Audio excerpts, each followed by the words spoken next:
Hi, this is the elementary lesson for this Sunday, September 9th. This is Children Youth Sunday, as you know, so it will probably be busy. If you need additional help, we can see if one of the nursery workers can come in with you and Floyd. Hopefully, it'll be manageable with you guys. The story we're reading is called Peter, John, and a Lame Man. This is from Acts 3, verses 1 through 10. This is the story, short story. So some of the ideas, there's a lot of good ideas actually for activities this week, this week. And it might be good to start, especially because we might have a lot of kids here who aren't normally here, to start with kind of a sit on the floor, get to know you kind of game.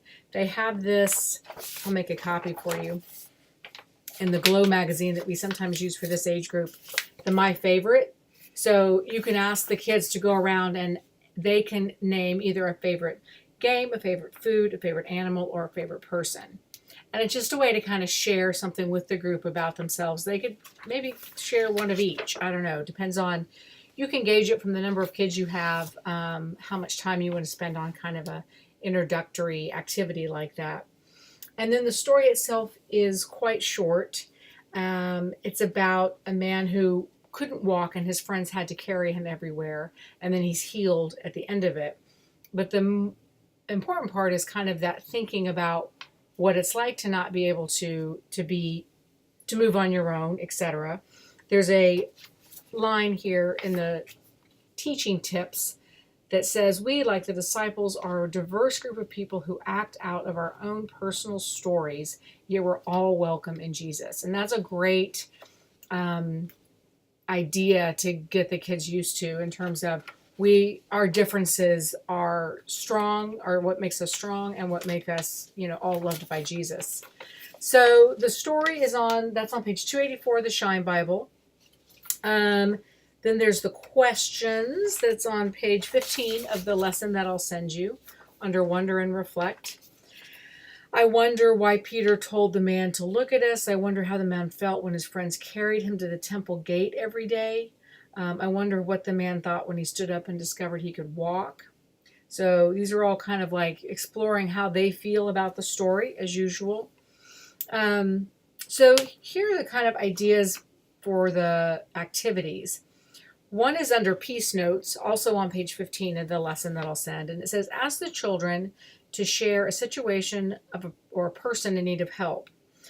And then after a response is shared, ask for ideas about how to help without the use of money.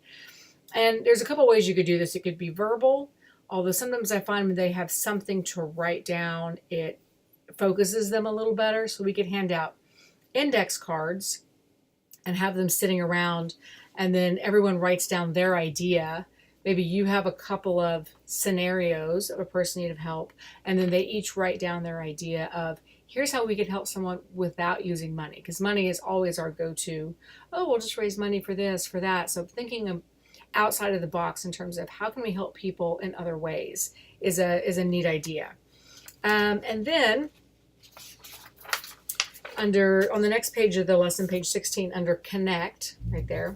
This also involves a page from the Glow magazine. And this is called Jumping for Joy in the Bible. So the guy, once he gets healed, he jumps for joy. So this has a series of red boxes that have Bible verses in them, and then a series of blue boxes that have some kind of jumping. Leaping and dancing before the Lord, leap for joy, leaping like calves, the child leaped. But the idea is to split the kids up into teams, however many, they could work in pairs, maybe 3 or 4 people, however it works. There are 6 red boxes. So we don't often have our kids work with actual Bibles, so I'll have a stack of Bibles out there, and they're to look up, for this says Malachi chapter 4, verse 2. They're to look that up in the Bible, read it, and see what blue box they think it goes to. So as they work in groups to do this, they're getting used to looking something up in the Bible, reading it, identifying, what it goes with. And again, they could have an index card that they write down there.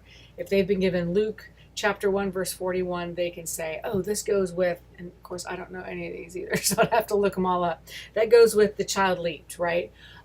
So I think that is kind of a neat idea because they're, like you said, we have our Shine Bibles, but it's not like a real chapter by chapter Bible. So there'll be enough in here if you want to do, probably have like 7 Bibles available. So if you you want to split the kids up, is fine, if that's an idea you want to do.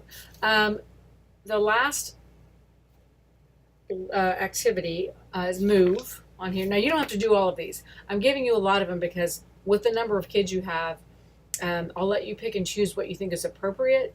And sometimes with a bigger group, sitting and writing is easier than if you're running around. This is kind of a relay game, and it's, again, as many, maybe probably just 2 or 3 teams at most, depending if you have enough kids. It's called Remembering the Reasons that we have joy. And so it's giving each team a stack of, again, pencils and Post-it notes, or I also have index cards. We'll put both out, whatever works best. And they're to write something on that index card that makes them joyful. And then they go up and they put it on a shelf, wherever is the designated area to hold the joy ideas. And the kid runs back, gives the pencil to the next child in line, who then writes something that brings them joy, and they go back and forth. It's not super hard, but I think some kids might get caught up on, oh, I got to think of that thing that really brings me joy, and that's what's going to maybe slow someone down. Anyway, so those are the kind of 3 main activities, and I will have materials for all of them. If there's something else you want to do, that's great too.